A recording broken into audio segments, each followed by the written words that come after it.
दहशत गर्दी से किस तरीके से ना सिर्फ हम चाहते हैं कि इस दहशत गर्दी का मुकाबला हो, दहशत गर्दी का ख़ात्मा हो हमारी अपनी मुश्किलात की वजह से, लेकिन हमने अभी देखा कि किस तरीके से दहशत गर्दी के एक वाक़या के बाद दो न्यूक्लियर आर्म ममालिक जंग पे उतर आ सकते हैं। तो हमारे लिए और ज़रूरी है कि दहशत गर्दी का मसला का ना सिर्फ हम बातचीत करें मगर इसका ऐसे कोई हल निकालें कि हम दहशत गर्दी से इस खित्ते को पाक करें। और अगर खुदा न खास्ता आगे जाके ऐसे कोई मसला हुआ तो ऐसे ना हो कि दो जो एटॉमिक पावर रखते हैं दो ममालिक वो उनके दरमियान एक जंग छेड़ा जाए। और भारत ने एक बहुत ही अफसोसनाक, बहुत ही ख़तरनाक, जितना मैं मज़ामत करूँ वो कम, जो उन्होंने इंडस वाटर ट्रीटी के हवाले से पानी को वेपनाइज़ करने की कोशिश किया। ये बहुत एक संगीन वाक़या है और पाकिस्तान के लिए बहुत ज़रूरी है कि हम दुनिया भर में इस जुल्म का, इस ज़्यादती का दुनिया के कैपिटल्स को समझाएं।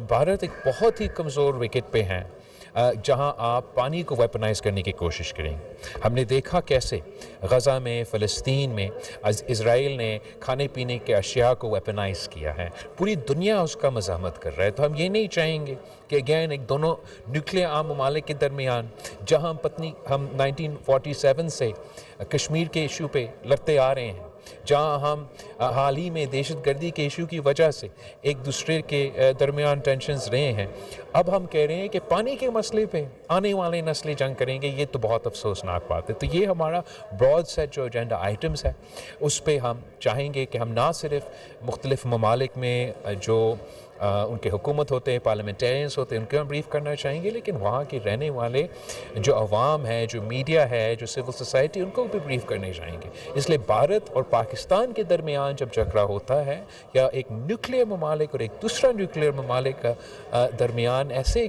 झगड़ा क्या जंग छेड़ा जाता है तो उसका कॉन्सिक्वेंसेस सिर्फ भारत और पाकिस्तान तक महदूद नहीं रहते। तो हम बहुत शुक्रगुजार है फ़ॉरेन सेक्रेटरी साहिबा की, यहाँ की पूरी टीम की, कि इन्होंने हमें ब्रीफ़ किया।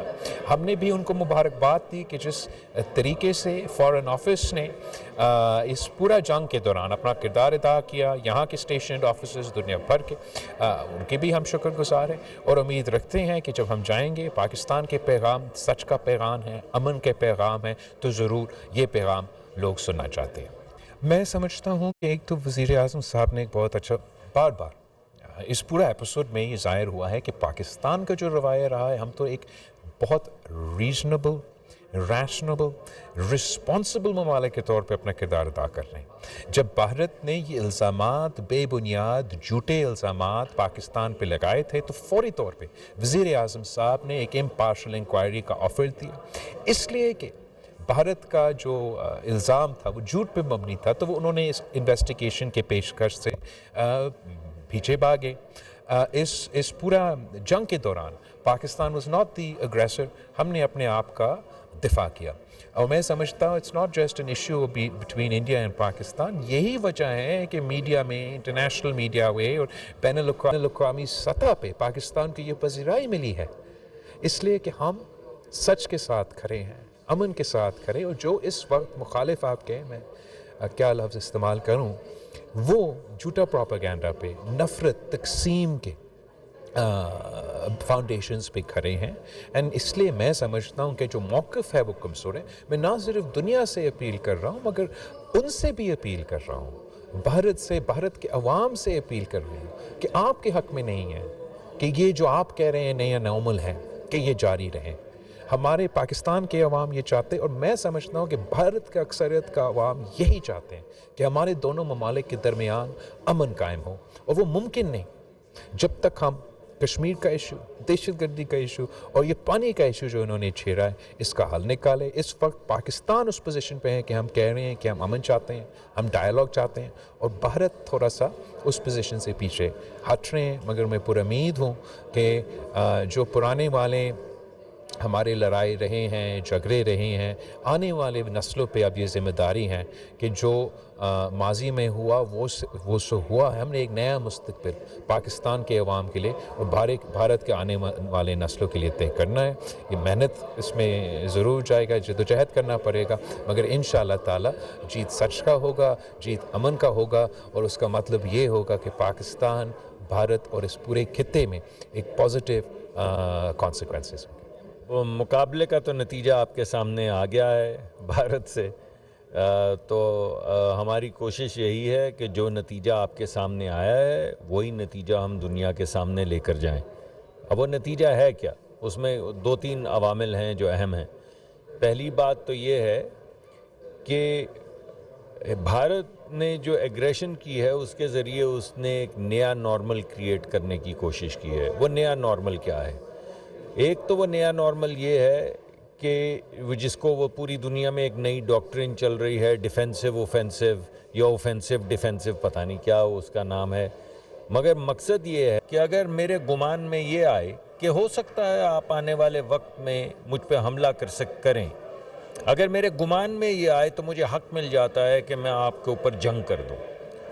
या अगर कोई ऐसी चीज़ होती है जो अनफॉर्चुनेट है और आपको शक पड़े कि जनाब इसके पीछे मुसद्दिक साहब हैं, तो आप मेरे पे हमला कर दें बग़ैर किसी एविडेंस के। तो ये जो डिफेंसिव ऑफेंसिव की डॉक्ट्रिन है, यानी बग़ैर किसी शहादत के, बग़ैर किसी एविडेंस के एक मुल्क अपने ऊपर ये अप्रोप्रिएट कर ले कि क्योंकि मुझे शक है तो मेरा शक ही काफ़ी है हमला करने के लिए, इस डॉक्ट्रिन को हमेशा के लिए हमने जंग के ज़रिए भी दफन किया है और नैरेटिव में भी हम चाहते हैं कि ये सारी दुनिया के सामने आए। इससे पहले जब इस तरह की चीज़ें हुई हैं तो हम जंग अज़ीम में पहुंच गए थे और पूरी दुनिया, आधी दुनिया बर्बाद हो गई थी। तो दोबारा से ऐसी गलतियां करने की ज़रूरत नहीं है। दुनिया को वाइल्ड वेस्ट बनाने की ज़रूरत नहीं है कि द फास्टेस्ट गन जो है दैट विंस। हम एक सिविलाइज्ड लोग हैं, सिविलाइज्ड खित्ते में रहते हैं, सिविलाइज्ड तरीके से रहना चाहते हैं, मगर किसी हेजमनी में नहीं रहेंगे। ये बात दुनिया पे क्लियर हो जानी चाहिए। भारत पे तो हो चुकी है कि यानी भारत का जो एक गुमान था कि हम यहाँ के चौधरी हैं या बदमाश हैं या हम यहाँ के बड़े हैं और बाकी, वो बात तो ख़त्म हो गई है।